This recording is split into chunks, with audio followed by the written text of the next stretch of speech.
High, আজকে তোমাদের সাথে একটা পাঞ্জাবি পেইন্টিং শেয়ার করব। এখানে আমি একটা পার্পল কালারের পাঞ্জাবি নিয়েছি। আমি তো আগেও ভিডিওতে বলেছি রঙটা যাতে এপাশ থেকে ওপাশে না লেগে যায়, তার জন্য আমি নিচে খবরের কাগজ নিয়ে নিই। তোমরা চাইলে কার্ডবোর্ডও নিতে পারো।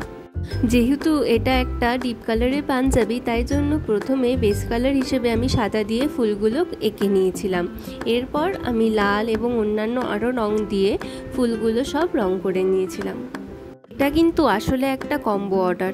এই পাঞ্জাবির সাথে ম্যাচিং করে আমি একটা পার্পল কালারের ব্লাউজও বানিয়েছিলাম।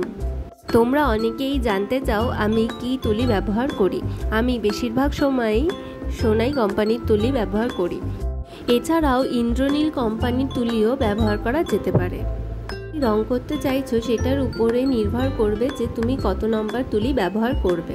কখনো 1 নাম্বার বা কখনো 0, 000, 4x0 তুলি তুমি ব্যবহার করতে পারো। আমিও এই পাঞ্জাবির ক্ষেত্রে এই তুলিগুলোই ব্যবহার করেছি। আর অ্যাক্রিলিক কালারের মধ্যে মিডিয়াম 1 মিক্স করে নিয়েই ডিজাইনগুলো করেছি, যাতে কাজ করতে আমার সুবিধা হয়।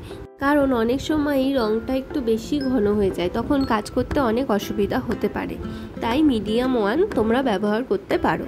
পাঞ্জাবি রং করার ক্ষেত্রে অনেক সময় ডবল কোট করতে হয়, যাতে কালারটা আরও পরিষ্কার দেখায়। সব কাপড়ের উপরেই যে ডবল কোট করতে হবে এরকম কোনো ব্যাপার নেই। যেটাই মনে হবে রঙটা একটু আবছা আবছা লাগছে, তখনই তোমরা ডবল কোট করবে।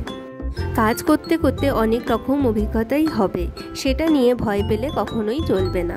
কখনো রং পড়ে যাবে বা কোথাও একটু রঙের ছিটে লেগে যাবে, এসব তো হতেই পারে। তোমরা অনেকেই জিজ্ঞাসা করো যে ফেব্রিক রং লেগে গেলে কি করবে, কিন্তু আসলে এই ফেব্রিক রং যদি কোথাও লেগে যায় সেটা তুলে ফেলার সেরকম কোনো উপায় আমারও জানা নেই। কিন্তু আমারও কাজ করতে করতে অনেক সময়ই হয় যে রং লেগে যাচ্ছে। সেক্ষেত্রে তাড়াতাড়ি করে রংটাকে মুছে নিতে পারো। যদি অল্প রং লেগে থাকে তাহলে উঠে যাওয়ার সম্ভাবনা অনেক বেশি। এছাড়াও অনেক সময় রং লেগে গেলে যেই কালারের পাঞ্জাবি বা ব্লাউজে তোমরা রং করছো সেই কালারটা বানিয়ে তুমি সেই জায়গাটাকে রং করে দিতে পারো, তাহলে বোঝা নাও যেতে পারে।